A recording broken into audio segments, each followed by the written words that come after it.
नमस्ते, मी उज्ज्वला महाराष्ट्र पुण्याहून।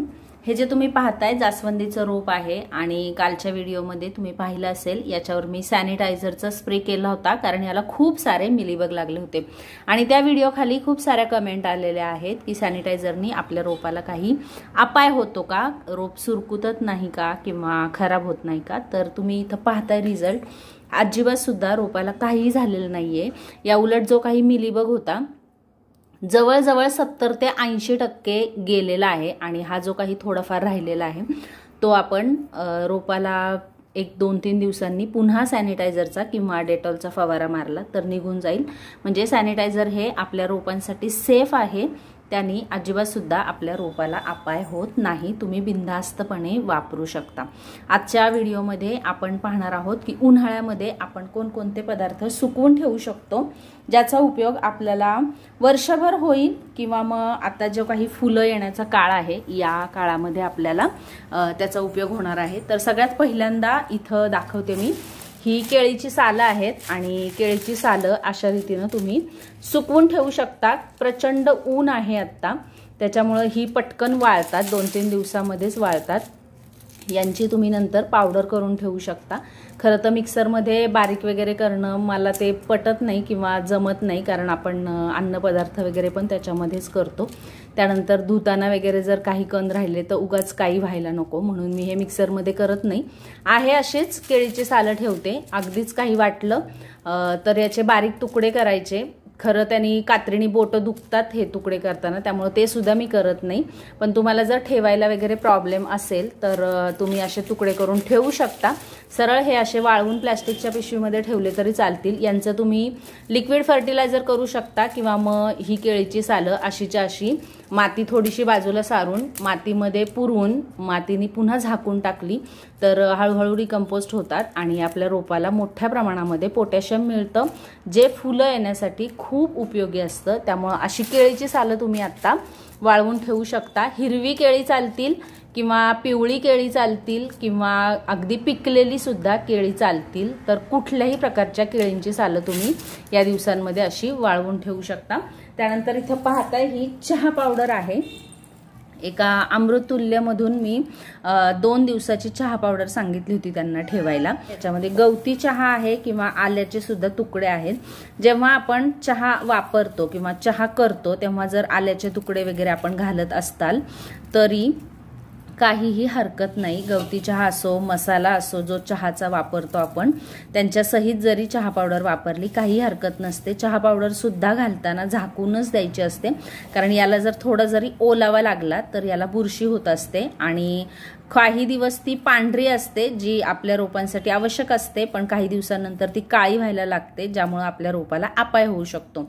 त्यामुळे अशी कुंडीची माती बाजूला सारायची, चहा पावडर तिथं टाकायची, 1 चमचा 1.5 चमचा चहा पावडर तुम्ही 10 इंच कुंडीसाठी दर 15 दिवसांनी घालू शकता आणि तिला आपण असं झाकून टाकायचं मातीने, उघडी ठेवायची नाही। किंवा तुम्ही याचं लिक्विड खत सुद्धा तयार करू शकता। 2 दिवस जर ही चहा पावडर 1 लिटर पाण्यामध्ये मुठभर चहा पावडर जर तुम्ही भिजत घातली तर त्यापासून तयार होणाऱ्या पाण्यामध्ये 3पट 4पट साधं पाणी घालून तुम्ही आपल्या रोपांना आवश्यकतेनुसार द्यायचं आहे। एकदम वाहून गेलं पाहिजे इतकं पाणी द्यायचं नाही आहे, नाहीतर मग खत वाहून जाईल, काही उपयोग होणार नाही त्याचा। तर जेव्हा आपण पाणी देतो त्यानंतर 1 दिवसांनी किंवा 2 दिवसांनी जेव्हा मातीमध्ये पुरेसा ओलावा असतो तेव्हा आपण या चहा पावडरचं किंवा केळ्यांच्या सालीचं पाणी आपल्या रोपांना देऊ शकतो किंवा कोणतंही लिक्विड खत आपण देऊ शकतो। त्यानंतर इथं आहे लिंबाचा पाला।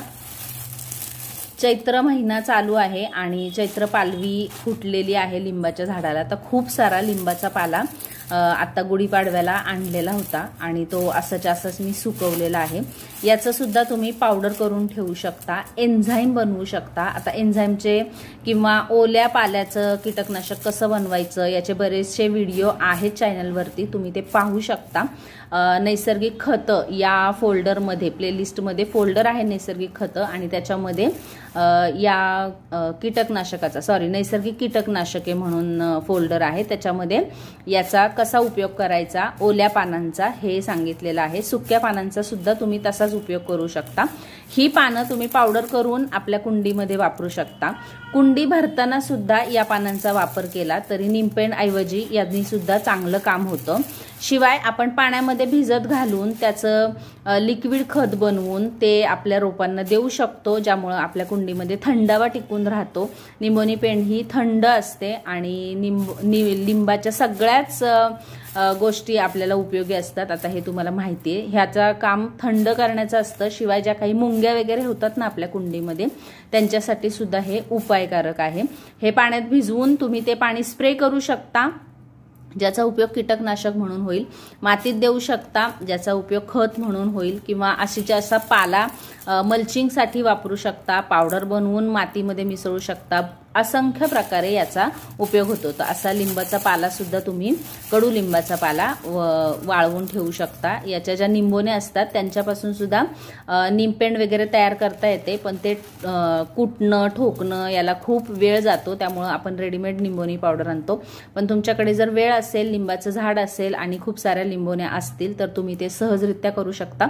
किंवा कंपोस्टसाठी जेव्हा आपण एका जागेवर सगळं घरातलं किचन वेस्ट म्हणा किंवा जे काही आपण किचन वेस्ट कंपोस्ट, शेणखत, वर्मी कंपोस्ट जिथं करायला ठेवतो, ज्यांच्याकडे जास्त जागा आहे ते एका बाजूला असा कोपरा ठेवतात की जिथं सगळं घरातलं किचन वेस्ट टाकलं जातं आणि वर्षातून एकदा ते काढून मग आपल्या झाडांना दिलं जातं। अशा जागेवर तुम्ही हा पाला किंवा मग त्या ज्या काही पडलेल्या लिंबोण्या असतात त्या जमा केल्या तरी सुद्धा त्याच्यापासून डिकम्पोस्ट होऊन आपलं खत छान तयार होतं, ज्याच्यामध्ये या लिंबाचा कडवटपणा उतरतो, ज्यामुळं आपल्या रोपाला मुंग्या वगैरे लागत नाही, गोगलगाई लागत नाही किंवा तत्सम किडे लागत नाही, ज्यामुळं माती सुदृढ होते आणि माती सुदृढ असेल तर रोप सुदृढ होतं।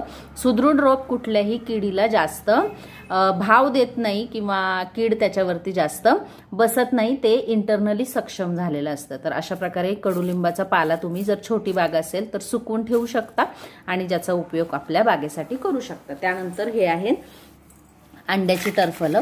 उकडलेल्या अंड्याची टरफलं सुद्धा तुम्ही वापरू शकता किंवा मग तळणीसाठी जी अंडी आपण फोडतो ती अंड्याची टरफलं सुद्धा तुम्ही वापरू शकता। फक्त तळणीसाठी जी अंडी फोडतो आपण, त्यांना आपल्याला चांगलं धुवायचं आहे। जेव्हा आपण उकडतो तेव्हा त्यातला हा सगळा जो काही पदार्थ असतो तो उकडी बरोबर निघालेला असतो आणि स्वच्छ अंड्याची टरफलं असतात ही।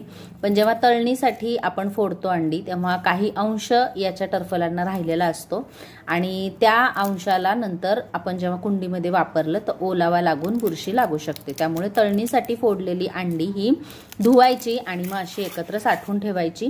अंड्यापासून खूप मोठ्या प्रमाणामध्ये कॅल्शियम आपल्या रोपांना मिळतं। कढीपत्त्याच्या झाडाला विशेष करून, गुलाबाच्या झाडाला किंवा जी काही फुलझाडं आहेत त्या झाडांना अंड्याची टरफलं घातली की एकतर गोगलगाईंपासून सुद्धा संरक्षण होतं। गोगलगाई या अंड्याच्या हे जे कडक असतं ना त्याच्यावरून चालू शकत नाही, त्यांचं शरीर हे सॉफ्ट असतं आणि चालू न शकल्यामुळं मग गोगलगाईंपासून संरक्षण होतं।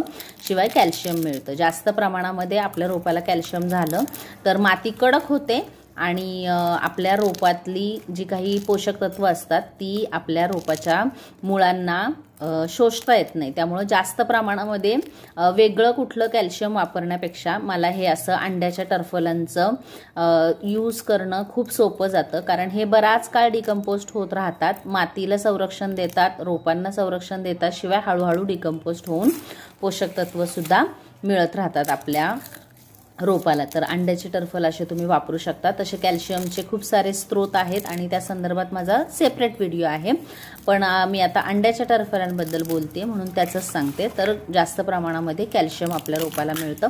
फुलं येण्यासाठी सुद्धा जेव्हा आपलं रोप कॅल्शियममुळे कसं आपली हाडं भक्कम बनतात ना किंवा सुदृढ बनतात, त्याच प्रकारे आपल्या रोपाच्या ज्या शिरा असतात किंवा इंटरनल जे काही पार्ट असतात त्यांना भक्कम बनवण्याचं काम कॅल्शियम करत असतं आणि त्यामुळं या अंड्याच्या टरफलांचा वापर आपल्याला कायम आपल्या कुंडीमध्ये करायचा आहे। 2-3 महिन्यांनी जरी तुम्ही अशा थोडीशी अंड्याची टरफलं बारीक चुरा करून आपल्या कुंडीच्या मातीमध्ये मिक्स केली तरी सुद्धा चालतील, किंवा असं पाण्यामध्ये 2-3 दिवस हे भिजत घातलं आणि ते पाणी आपल्या रोपाला दिलं तरी सुद्धा चालतं। कोणत्याही प्रकारे तुम्ही याचा वापर करू शकता।